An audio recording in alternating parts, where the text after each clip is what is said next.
नमस्कार दोस्तों, उपासना यस में आप सभी का स्वागत है। आज के सेशन में हम लोग एक महत्वपूर्ण स्कीम जिसका नाम है सांसद आदर्श ग्राम योजना यानी SAGY, इसको डिस्कस करेंगे। तो साथियों, यदि आप हमारे चैनल पर नए व्यूअर हैं तो सबसे पहले चैनल को सब्सक्राइब कर लीजिए। इसके साथ ही बेल आइकन को भी प्रेस कर लीजिए जिससे आपको हमारे आने वाले सभी वीडियो की नोटिफिकेशन मिल सके। तो आइए हम लोग आज के सेशन की शुरुआत करते हैं। तो सबसे पहले हम लोग जानते हैं ये चर्चा में क्यों हुआ है। हाल ही में केंद्रीय ग्रामीण विकास राज्य मंत्री ने राज्यसभा में सांसद आदर्श ग्राम योजना के कार्यान्वयन के लिए सरकार द्वारा उठाए गए विभिन्न कदमों की जानकारी दी है, जिससे ये स्कीम न्यूज में थी। अब हम लोग इससे जुड़े हुए जो मुख्य पॉइंट हैं उनको जानते हैं। पहला है इसमें, ये योजना वर्ष 2014 में जयप्रकाश नारायण की जयंती पर शुरू की गई थी। सेकेंड पॉइंट है, इस योजना के तहत संसद सदस्य यानी सांसद वर्ष 2019 तक 3 गाँव और वर्ष 2024 तक कुल 8 गांवों के सामाजिक, आर्थिक एवं भौतिक बुनियादी ढांचे के विकास के लिए जिम्मेदार हैं। थर्ड पॉइंट, पहला आदर्श ग्राम वर्ष 2016 तक और 2 अन्य को वर्ष 2019 तक विकसित किया जाना था। फोर्थ पॉइंट, वर्ष 2019 से 2024 तक प्रत्येक सांसद द्वारा हर वर्ष 5 और आदर्श ग्राम विकसित किए जाने चाहिए। अगला फिफ्थ पॉइंट है, सांसद आदर्श ग्राम के विकास के लिए उपयुक्त ग्राम पंचायत अपने स्वयं के गांव या अपने पति या पत्नी के गांव के अलावा की पहचान करने के लिए स्वतंत्र होंगे। सिक्स पॉइंट, ग्रामीण विकास मंत्रालय ने सांसद आदर्श ग्राम योजना के तहत 127 केंद्रीय एवं केंद्र प्रायोजित और 1806 राज्य योजनाओं का संकलन किया है। सेवेंथ पॉइंट, ग्राम पंचायत विकास के लिए बुनियादी इकाई होगी। 8वां पॉइंट, लोकसभा सांसद अपने निर्वाचन क्षेत्र के भीतर एक ग्राम पंचायत का चयन करते हैं।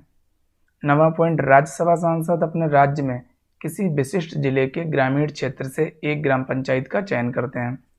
10वां पॉइंट है इसमें, मनोनीत सांसद यानी नॉमिनेट सांसद देश के किसी भी जिले के ग्रामीण क्षेत्र से एक ग्राम पंचायत का चयन करते हैं।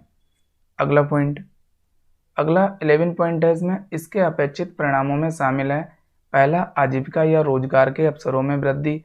दूसरा, संकटग्रस्त प्रवास में कमी। तीसरा, बंधुआ मजदूरी, बाल श्रम और हाथ से मैला ढोने की प्रथा से मुक्ति। और चौथा, मृत्यु और जन्म का 100% पंजीकरण। और 5वां, शांति और समन्वय। और अंतिम है, समुदाय के सभी वर्गों के लिए स्वीकार्य वैकल्पिक विवाद समाधान प्रणाली का विकास।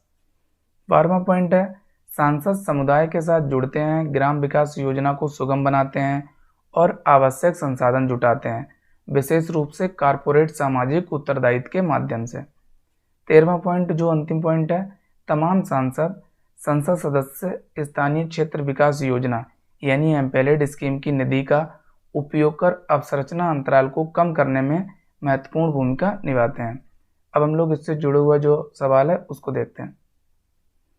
इससे जुड़ा हुआ प्रश्न है, सांसद आदर्श ग्राम योजना के बारे में निम्नलिखित कथनों पर विचार कीजिए। पहला, यह योजना वर्ष 2014 में जयप्रकाश नारायण की जयंती पर शुरू की गई थी। दूसरा, यह योजना केवल निर्वाचित सांसदों के लिए है। तीसरा, संसद सदस्य स्थानीय क्षेत्र विकास योजना यानी एमपीएलएड स्कीम की निधि का उपयोग कर अवसंरचना अंतराल को कम करने में महत्वपूर्ण भूमिका निभाते हैं। अब आपको बताना उपयुक्त कथनों में से कौन सा या से सही है। यह है, ए केवल 1 और 2, बी केवल 2 और 3, सी केवल 1 और 3, डी 1, 2 और 3 यानी सभी।